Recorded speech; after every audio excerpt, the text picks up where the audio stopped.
বাংলাদেশের আপডেট সংবাদে আপনাদেরকে স্বাগত। শুরুতেই সংবাদ শিরোনাম।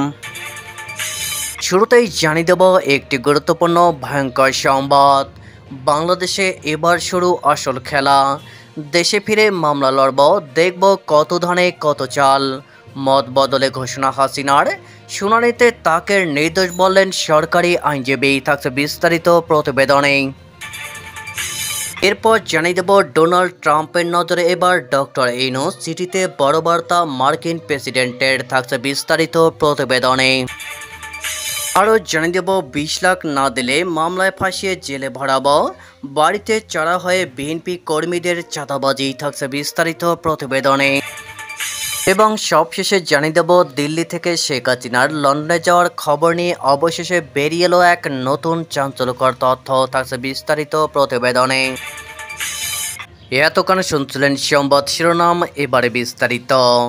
বাংলাদেশে এবার শুরু আসল খেলা। দেশে ফিরে মামলা লড়ব, দেখব কত ধানে কত চাল। মত বদলে ঘোষণা হাসিনার, শুনানিতে তাকে নির্দোষ বললেন সরকারি আইনজীবী। দুপক্ষেই সর করলেন সরকার তথা রাষ্ট্র নিয়োজিত আইনজীবীরা।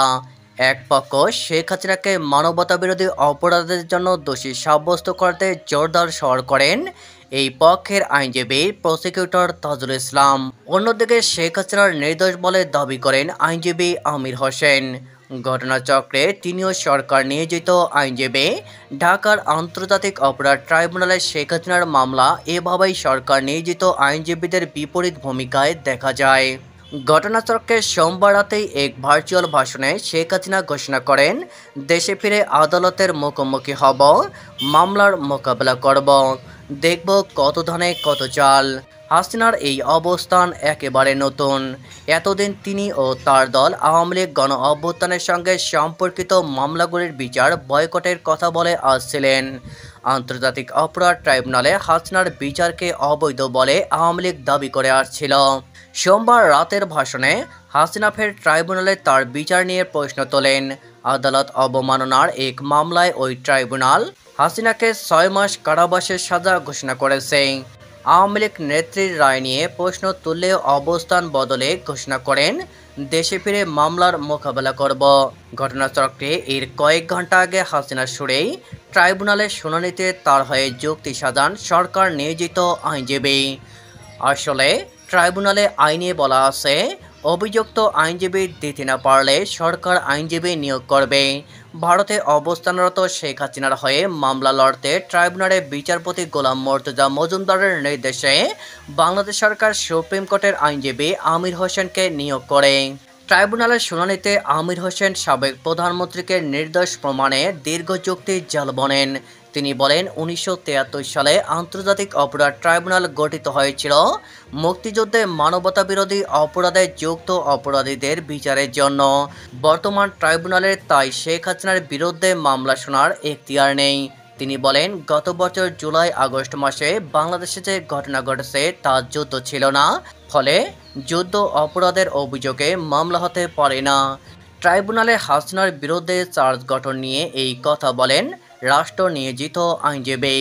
বিচারপতি জানান, চার্জ গঠন নিয়ে ট্রাইব্যুনাল 10 জুলাই বৃহস্পতিবার রায় ঘোষণা করবে। ট্রাম্পের নজরে এবার ডক্টর ইউনূস, চিঠিতে বড় বার্তা মার্কিন প্রেসিডেন্টের। বাংলাদেশের প্রধান উপদেষ্টা ডক্টর মোহাম্মদ ইউনূসের কাছে চিঠি পাঠিয়েছেন যুক্তরাষ্ট্রের প্রেসিডেন্ট ডোনাল্ড ট্রাম্প। চিঠিতে তিনি জানিয়েছেন, যুক্তরাষ্ট্রে বাংলাদেশি পণ্য প্রবেশের ক্ষেত্রে 35% শুল্ক আরোপের সিদ্ধান্ত হয়েছে, যা আগামী 1 আগস্ট থেকে কার্যকর হবে।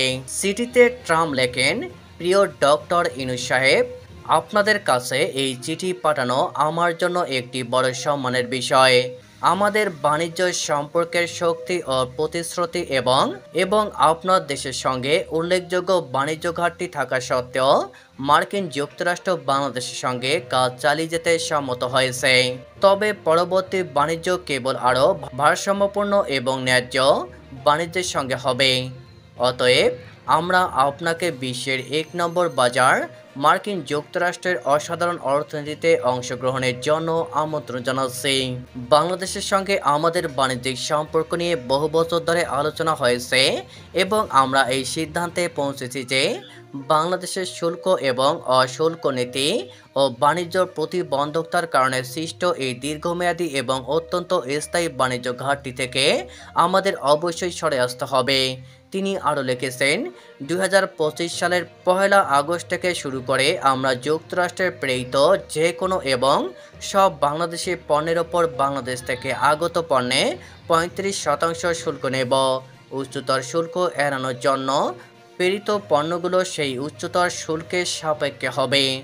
দয়া করে বুঝবেন, 35% শুল্কটি আপনার দেশের সঙ্গে আমাদের বাণিজ্য ঘাটতির বৈষম্য দূর করার জন্য যা প্রয়োজন তার চেয়ে অনেক কম। আপনারা জানেন, বাংলাদেশ এবং আপনার দেশের কোম্পানিগুলি যদি যুক্তরাষ্ট্রের মধ্যেই পণ্য তৈরি বা উৎপাদন করার সিদ্ধান্ত নেয় তাহলে কোনো শুল্ক থাকবে না। চিঠিতে বাংলাদেশ যদি এই শুল্কের বিরুদ্ধে পাল্টা কোনো ব্যবস্থা নেয় তাহলে শুল্ক আরও বাড়ানোর হুমকি দিয়েছেন ডোনাল্ড ট্রাম্প।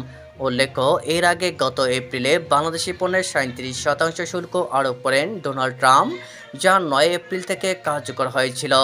তবে বিশ্ব অর্থনীতিতে টালমাটাল পরিস্থিতি সৃষ্টি হলে এসব শুল্ক 3 মাসের জন্য স্থগিত করেন তিনি, যা 9 জুলাই শেষ হয়েছে। এর আগে নতুন করে বাংলাদেশি পণ্যে 35% শুল্ক আরোপ করলেন তিনি। 20 লাখ না দিলে মামলায় ফাঁসিয়ে জেলে ভরাবো, বাড়িতে চড়া হয়ে বিএনপি কর্মীদের চাঁদাবাজি। রাত 10টায় কলিং বেল বাজল ঢাকার মিরপুরে সিরাজুল ইসলামের বাড়িতে। দরজা খুলতেই ঘরে ঢুকে পড়ে বিএনপি ছাত্র ও যুব সংগঠনের 1 থেকে 15 জন নেতাকর্মী।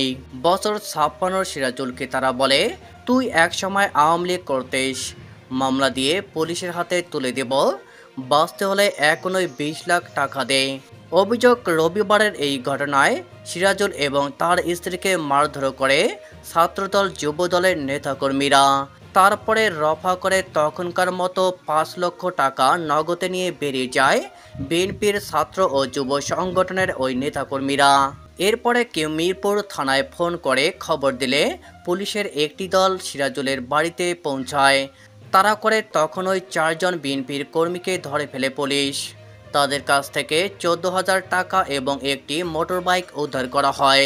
পুলিশের দাবি, বাকি নেতাকর্মীরা অধিকাংশ টাকাটা নিয়ে পালিয়ে যেতে পেরেছে, তবে তাদের নাম ও পরিচয় পুলিশের হাতে এসেছে, তাদের অবিলম্বে গ্রেপ্তার করা হবে।